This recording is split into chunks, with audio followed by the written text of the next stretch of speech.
Good morning, everyone. Thank you for coming. I'm pleased to be joined this morning by Bill Ayal, the chairman of the Cowlitz Tribe, and Director Casey Sixkiller, the director of the Washington State Department of Ecology. We are joined today by 14 other states across the country to announce a new lawsuit against the Trump administration filed here in the Western District of Washington for the threat to our environment posed by his illegal executive order declaring a national energy emergency when in fact no such emergency exists. But because of the president's order, federal agencies are now bypassing or weakening critical reviews under the Clean Water Act, the Endangered Species Act, and the Historic National Preservation Act. All of these actions cause direct harm to Washington State and our environment, and all of these actions are done to undermine state efforts to combat climate change and keep our communities safe. President Trump declared this national emergency at a time where U.S. energy production is in fact greater than it's ever been. And he says there's an emergency, but he has specifically excluded wind, solar, and battery projects from his executive order, despite the fact that those projects are some of the cheapest and cleanest energy sources today. And we know that the president's order is in part nonsense because he has already declared more emergencies than any president in U.S. history and issued more executive orders in the first 100 days than any president in history. This is not a serious or lawful effort by the president. It is all about eliminating competition and shackling America to dirty fossil fuels forever. But it won't lower prices, it won't increase our energy supply, and it won't make our country any safer. But we in Washington State and the other 14 states that have joined us will not let him try to maximize fossil fuel profits at the public's expense. I'd like to now turn to Chairman Ayal for some remarks as well. Thank you, Dick. My name is Bill Ayal, chairman of the Cowlitz Tribe. And since time immemorial, the Cowlitz people have existed on the lower Columbia. We engage in permitting with the Corps on many aspects of the work of these proponents on the lower river. And we are there to advocate for our cultural and natural resources. The ecological function is critical for the preservation of our historic first foods, and we want to be there to facilitate the permitting on a proactive basis, but sometimes that's difficult if you only have 7 days or maybe 14 days, depending on the nature of the declared emergency. And so we just want to be assured that there is a factual basis for these emergencies. Looking at a project individually, if you did it carefully and planned it carefully, you would be able to minimize those impacts and get a facilitated permit. I just want to thank you for the time this morning. Thank you, Mr. Chair. Thank you, Mr. Attorney General. Thank you for taking this action today on behalf of the people of Washington State. Good morning. My name is Casey Sixkiller, and I'm the director of the Washington State Department of Ecology. As a parent, I think a lot about the kind of world we're leaving behind for future generations, for the opportunities they'll have, for the challenges they'll have as a result of the actions we take. For more than half a century, Washington State has been a leader in crafting environmental protections that reflect our shared values, create jobs, protect our natural resources, and more recently, to tackle the impacts of climate change. Today, we're talking about the latest effort by the state of Washington, led by our Attorney General, to stand up for our state's rights and for our environment. We're pushing back on efforts by the federal government to use its emergency powers to justify a reckless and unnecessary runaround laws and regulations to protect people and the environment, all to the benefit of big oil and gas corporations. Environmental protections exist for a reason. We've seen what happens when they don't. We've lived with the damage caused by their absence. When rivers caught fire, when air turned toxic and made kids sick, and after entire communities were left to deal with the aftermath of unchecked development and industrial activity. The federal administration's attempt to dodge critical environmental review under the guise of an energy emergency is one of many actions that ignore the hard-learned lessons of the past. Here in Washington State, we're still cleaning up the damage from a time when safeguards didn't exist. But unlike the federal administration, we've learned from those lessons. Emergency powers, when they exist in law, are intended to deal with actual emergencies, natural disasters, major supply disruptions, real threats to human lives. In other words, events that require immediate work to avoid unnecessary risks.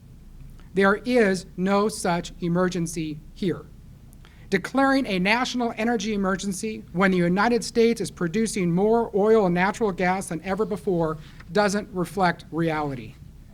And declaring an emergency to speed up permitting processes by shortcutting environmental reviews is an abuse of authority.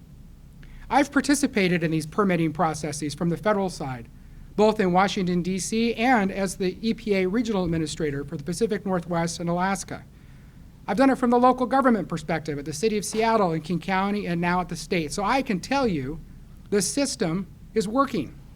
My department reviews and approves over 100 federal permits every year.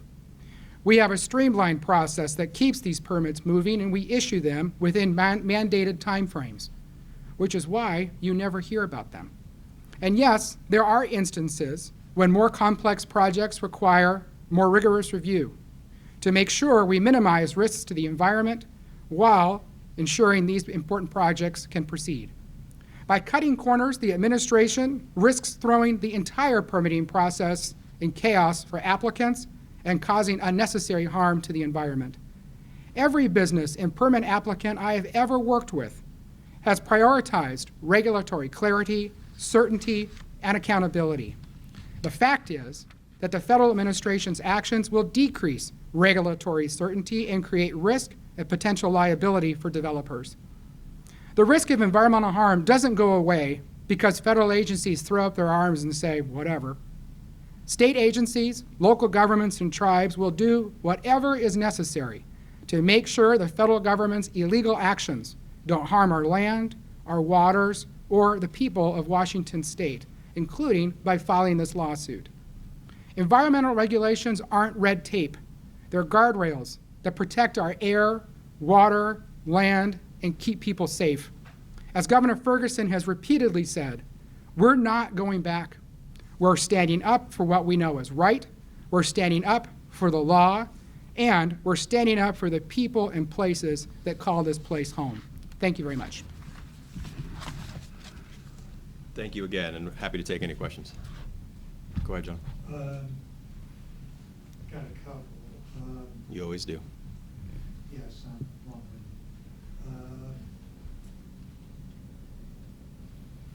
Can I get you to elaborate on what the executive order actually does? And I'm asking this in the context, does it complete, say like, for example, the Clean Water Act or something like that?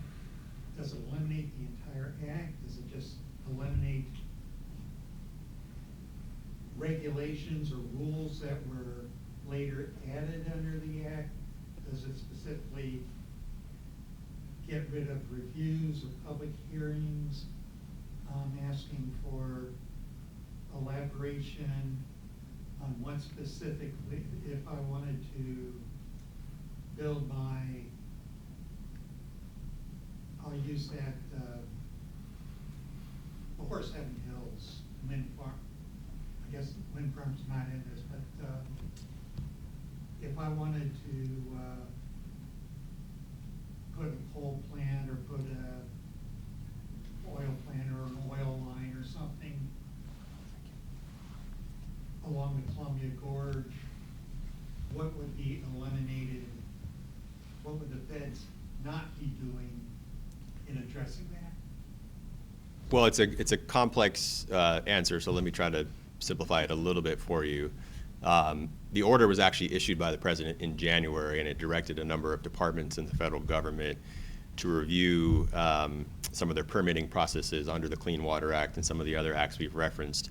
But it essentially bypasses the normal procedures for permitting projects that would apply, and each of the statutes is implicated and administered a little bit differently. So there's not a simple answer to your question, John.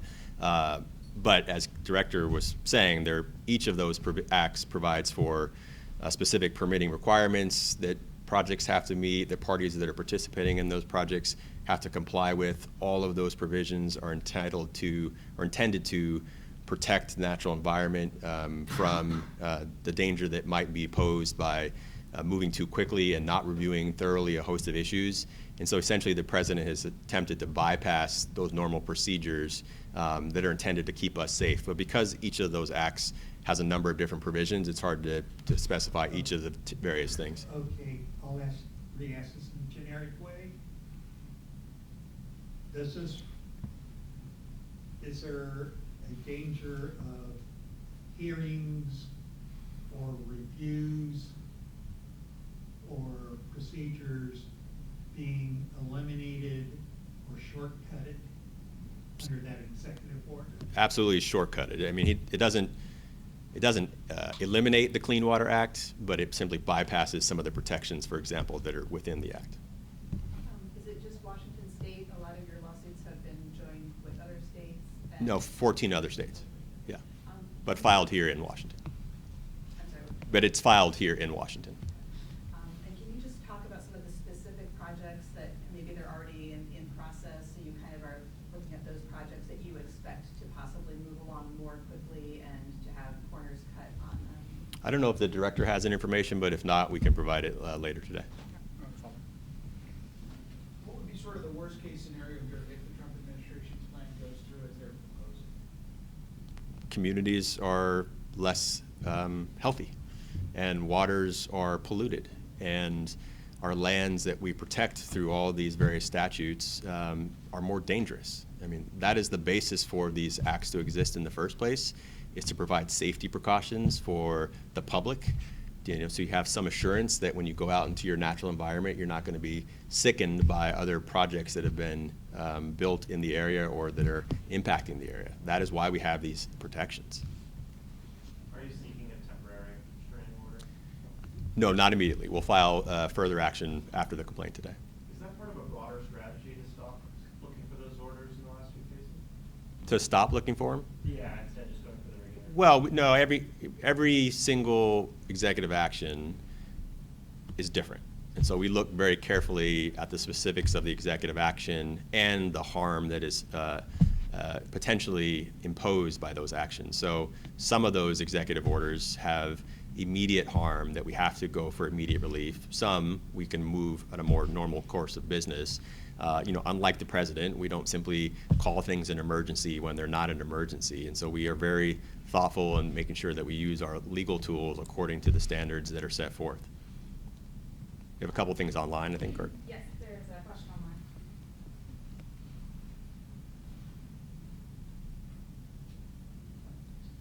Is that Jim Bruner from the Seattle Times?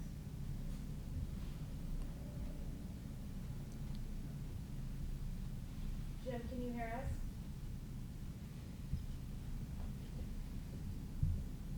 No.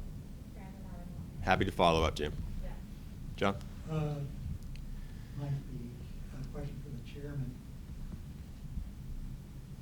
Is there treaty implications in this? I can't remember how many tribes there are in Washington, but every one of you has a separate treaty with the United States government.